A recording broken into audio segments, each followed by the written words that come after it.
Լմիթերտին շեշտագրքի բանից եմ ուզում խոսել։ 10 տարի առաջ մենք լսելով արհեստական բանականություն մասին ուղղակի կզարմանայինք և կասենք դա ֆանտազիայի ժանրից է։ 10 տարի հետո արհեստական բանականությունը դառավ մեր կյանքի անբաժան մասը։ Հիմա մենք լսում ենք, որ ռոբոտները շուտով կգրավեն աշխարհը, կգրավեն վարձու աշխատանքները, գործարաններում, խանութներում և բանկերում կսկսեն աշխատել ռոբոտներ։ Իհարկե, մենք էլի ասում ենք, որ դա ֆանտազիայի ժանրից է, բայց գուցե 10 տարի հետո այդ ամեն ինչ դառնա իրականություն։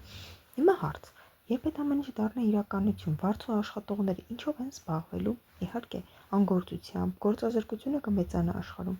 Իսկ այդ հարցը ունի մի շատ գեղեցիկ լուծում՝ սեփական բիզնես։ Ես տալիս եմ կանանց բիզնես, որը ոչ վաղը, ոչ 10 տարի հետո, ոչ 20 տարի հետո չի հնանա, չի փակվի, ասեմ ավելի կծաղկի, կմեծանա, ու ինքը այդ սեփական բիզնեսին 1 տարի հետո, 2 տարի հետո կաշխատի այնքան գումար 21 օրվա մեջ, ինչքան որ հիմա ներկապայիս նորմալ 3 ամսվա աշխատավարձն է։ Դու պատկերացնում եք, հələ մի հատ շատ հետաքրքիր է, ինձ մեկնաբանությունում գրեք, ով է ուզում լինել վարձու աշխատող ապագայում հեռացվել, թե ունենալ բիզնես և լինել